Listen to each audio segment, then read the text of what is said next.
What up, everybody? This is Kyle, and this is Knockouts and Three Counts. As you can see, I've got WWE Hall of Famer Brutus the Barber Beefcake with us, and he's ready to cut you up right here at Astronomicon. So, first off, thank you for the time, and we've seen you here at a couple different Comic-Cons. Let us know what you've been doing since the last time everybody's seen you, man. Is this what you're up to these days? Is it just the Comic-Con circuit? Well, yeah, the Comic-Con circuit's not bad. I go to Scotland, over the UK, all over Canada all the time. You know, it's a lot of fun. Get out, meet the fans, see everybody, and have a good time. And cut some hair. So, I've seen plenty of these cuts, man. He's ready to go. If you need a haircut, Brutus is your man. So with that being said, I was in New York for your Hall of Fame induction last year. Tell me about what that means to you to finally get your rightful spot in the WWE Hall of Fame. Well, yeah, it was a long time coming. Didn't think it was ever going to happen. It was tremendous day in my life. Was lucky enough to have my wife and some of my closest friends and family there to share the moment, and so it was just incredible.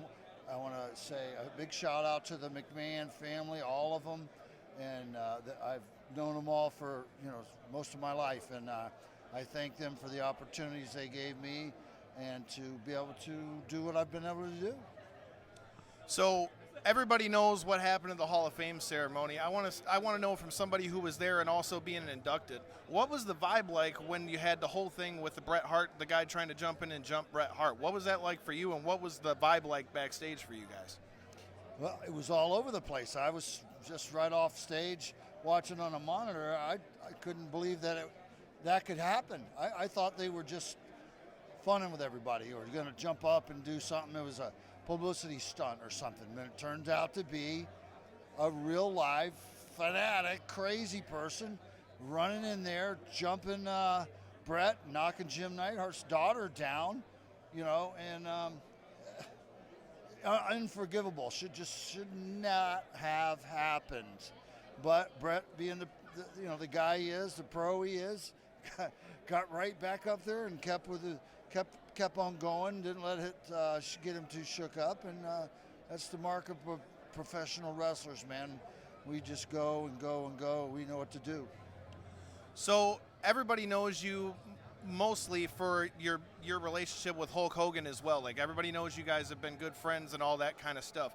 For you, what are your thoughts now that we're finally seeing Hulk Hogan kind of being, accepted back into WWE? Like everybody, we've seen him at Super Showdown. We saw him at WrestleMania. You being one of his close friends like that for so long, what are your thoughts on him coming back, and being back around the scene for being kind of like excommunicated with the whole situation that happened last year? Yeah, that was a tough one for him. We haven't really done speaking a lot lately or anything. He kind of used me as a springboard to kind of get back in the picture there. No one had a presenter at that Hall of Fame ceremony except for me, and that was him. And so actually I did him the favor by getting him on stage at the ceremonies and help him get kind of back in the limelight. So yeah, it's all good. Just happy. I'm happy for all my friends, that are still with us and still able to get out there and have a good time and meet the fans. So with your, you had a run obviously as Butus Beefcake. We also know you had your run as the Zodiac in WCW. They're two totally different characters. Which one did you like better, and what are your thoughts on your run as the Zodiac? Well, obviously Butus Beefcake is by 1,000 times better. The Zodiac was something that I cooked up for a movie in which I was doubling Hulk doing stunts. A bunch of other wrestlers were also in the movie, and the powers that be at WCW liked the character so much they decided to make it on TV. So I had a little run there. I put some food on my table and paid my rent. So I'm all about working, man, and making a dollar. Didn't get me rich, but at least it kept me eating. That's fair. So you had Brutus's Barbershop. You had the infamous thing with Marty and Shawn in the barbershop window. Can you give me your thoughts on that segment, and how impactful do you think Brutus's Barbershop, that whole segment, was to your career? Well, the barbershop was phenomenal. I mean, next to Piper's Pit, absolutely, bar none, the best ever. And, you know, Roddy, one of my best and longest time friends, God bless his soul. Yeah, and the barbershop was a great springboard, just another way to Brutus showcasing, you know, his talents, what he can do. You know, it's a shame I kind of was held back, never got my intercontinental title, never really got another shot at the world title, and on and on. But, you know, it is what it is. I held, you know, the world tag team champion belts, won it the second time at WrestleMania 9, and then they stripped me and Hogan from the belts. But, you know, it's all good. It ain't about belts, man. It's about connecting with the fans and how the fans accept you and you know, still like you. So I don't know how much wrestling you watch in 2020, but obviously the style that we see today is so much different than what you guys had going on back in the 80s. You being a legend that you are, what are your thoughts on the more fast-paced style? And do you think, are there any things that stick out to you that you would like to see change? Like, what are your thoughts with all the high-flying stuff you see these days? Well, our business has changed. That's what happens over time. Personally, I'm not into that style. Never was, never will be. I'm into the old school. Tell a story, have ring psychology, something that's pretty much non-existent now. And it's not really the guy's fault. They just don't have people that can really teach that. It takes lots and lots of time and effort to learn it, to really learn it. And it's something that's solely lacking from the current products. Some of the newer groups are kind of trying to bring it back, tell a story in the ring, have a good guy and a bad guy, not just 30 guys who are one day they're good guy, one day they're bad guy, one guy they're, what's this guy today? Oh, he's a bad guy. Okay, what's it going to be? Oh, next week he's a bad guy, he's a good guy. It's too freaking confusing, man. We used to keep it simple. One good guy, one bad guy, black and white, you know, good guy beats the bad guy, end of the story, everybody's happy. It's really simple. Doesn't have to be so complicated, but it is.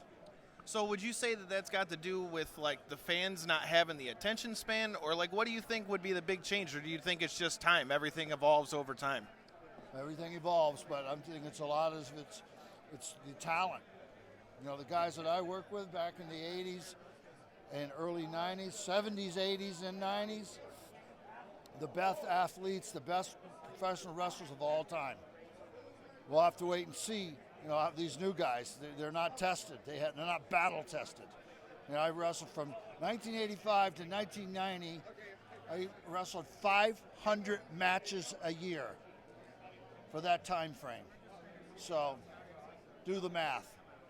Totally. And my last question for you is, as we've mentioned, you know, you're a Hall of Famer. You've been around since the 80s and before that. For anybody that's coming out new in the business, you know, do you have any advice for anybody that's trying to get in the business, or anything that you would say, you know, that they should be on the lookout for as they try to get into the wrestling business? Shoot, that's a tough one, man. If you're not 6'9" and weigh 320 and can do a salto off the top rope, I don't know how you're ever going to make it. That sums it up. Well, that sums it up. I mean, I don't even got a retort for that. I just want to say thank you for your time. Do you got social media? Let everybody know where they can find you at. My Twitter is Butus Beefcake _ and my Facebook's under my real name, Edward Leslie, and I think my Instagram, I know it's BrutusBeefcake.com or something like that. I have a website, BrutusBeefcake.com. You can always get any kind of merchandise or contact me if you need me for a booking or to do a birthday party or just come out and have fun, drink some beers. You know, drop me a line. So in all your travels, before I let you go, because you just made me think of my last question. So you got your cutters here. Can you give us any stories of somebody either trying to mess with your cutters or stealing your cutters, or they come up missing before you go out there to the ring? Because I have to imagine that those come up missing once or twice. Brother, no, nobody screwed with my clippers because the penalty would be too terrible to imagine. So nobody laid a finger on these clippers ever.